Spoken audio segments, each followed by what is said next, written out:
Jocelyn Dumont. Salut Francis. Bonjour Mario. Ça avait été, on avait dit une atmosphère positive dans la rencontre entre M. Carney puis Donald Trump, puis un respect. Puis il y a son secrétaire au commerce, M. Lutnick, qui participait à une espèce de forum commerce, économie, Canada-États-Unis. Lui, son message était moins positif, là. c'est le moins de qu'on Un peut dire. euphémisme, ouais. C'était un forum virtuel parce que je pense que s'il avait été là en personne, il se serait carrément fait lancer des tomates. Il serait pas Mario. ressorti. Il serait pas ressorti. Bref, Howard Lutnick, on le connaît. Personnage un peu controversé, mais qui a tendance à dire là, de manière un peu crue, justement, là, quelle est la posture du gouvernement américain dans certains dossiers.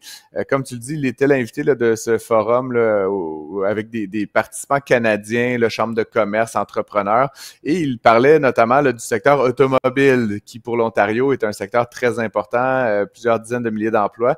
Et il a essentiellement dit que du point de vue des États-Unis et de son gouvernement, l'automobile canadien, ils en voulaient pas vraiment.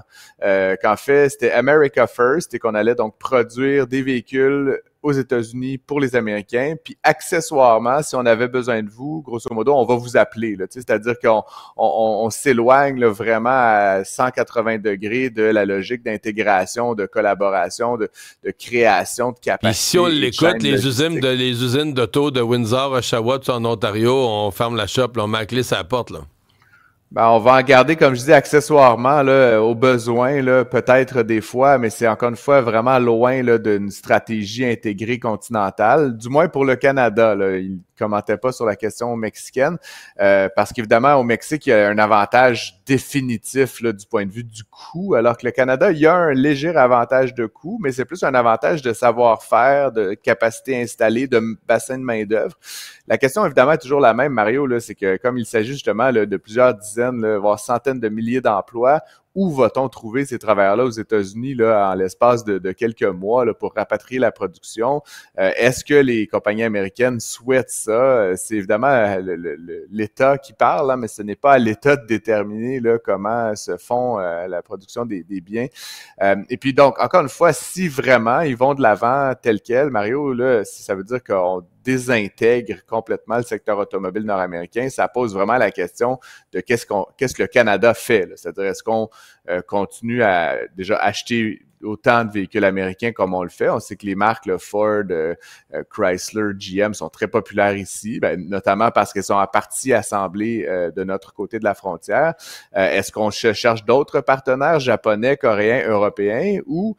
Et là, c'est le sénateur Clément Gignac là, que j'aime toujours lire là, quand il commente l'actualité politique et économique. Ou est-ce qu'on remet encore une fois sur la table la question des véhicules chinois, là, notamment électriques chinois? Parce que dans les faits... C'est sûr qu'avec ce que dit Lutnick, si tu dis, si nous, là, dans l'automobile, on n'est plus zéro, là, on n'est plus un partenaire des Américains, pas en tout, on est un ennemi.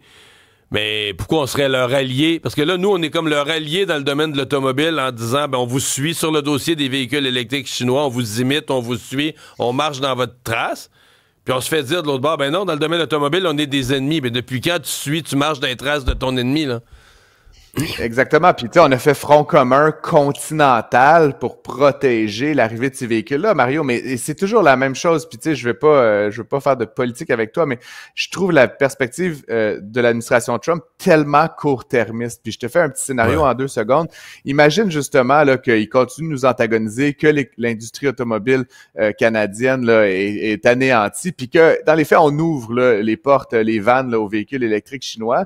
Demain matin, Mario, il va en avoir des milliers, des dizaines de milliers, des centaines de milliers de ces véhicules-là. On va de temps en temps aller faire un peu de shopping à Plattsburgh puis à New York, puis les Américains vont les voir, puis ils vont dire, coudonc, combien t'as payé ça? T'as payé ça 22 000 US? Mon Dieu, tu sais, moi, mon vieux Ford, là, tu sais, semi-fonctionnel, il me coûte 100 000, tu sais, mon véhicule électrique. À un moment donné, ça va mettre comme une pression juste microéconomique, là, qui va être insoutenable. Tu sais, on parle dans 5 ans, dans 10 ans. Là.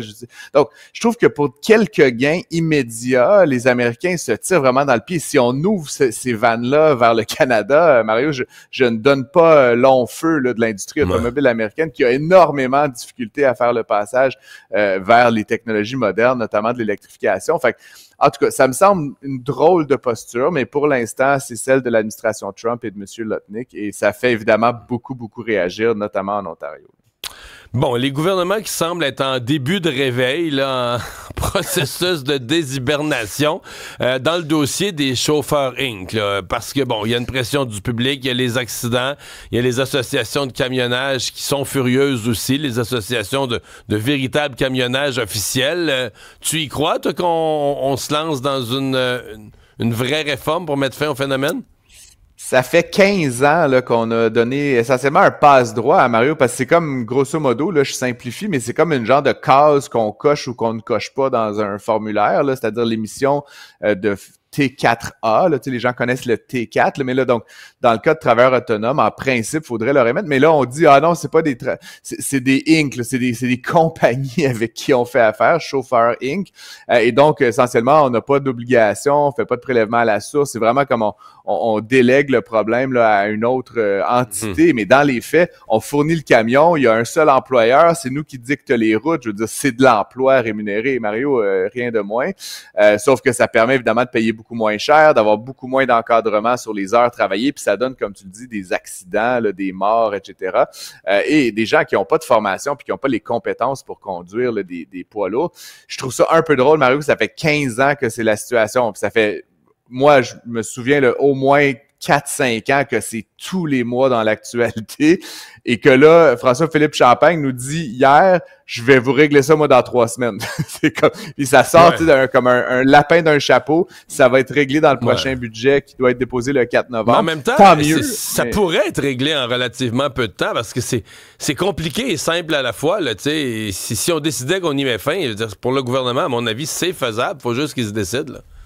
Absolument. Je vais juste dire une petite chose, puis je vais me faire pas faire d'amis, Mario, mais quand même, j'en parlais avec un camionneur, justement, qui est un auditeur, le Nick, je le salue, puis tu sais, c'est sûr, Mario, qu'à quelque part, les compagnies qui font du transport puis qui acheminent des marchandises, ça les arrange parce que ça coûte vraiment moins cher. Ils sont complices. Donc là, la question que je vous pose à tous et à toutes, combien plus êtes-vous prêt à payer vos framboises, puis vos iPhones, puis vos running shoes? Puis tu sais, je dis, là, je suis très favorable à ce qu'on arrête cette clause-là. Ça n'aurait jamais dû avoir lieu, mais c'est sûr que ça va avoir une incidence de coût. Je ne l'ai pas calculé. Je sais pas si tu 22 cents sur le casseau de framboise, mais c'est sûr que ça va avoir un impact à la hausse sur le coût de certaines marchandises qui transitent par camion. On consommera autrement. Mais je pense que les accidents...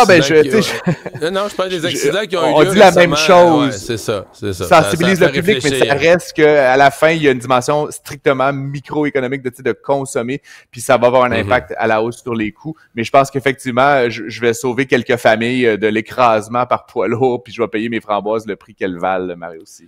Si merci, ça vous Francis. convient. Ouais, bonne fête à lundi.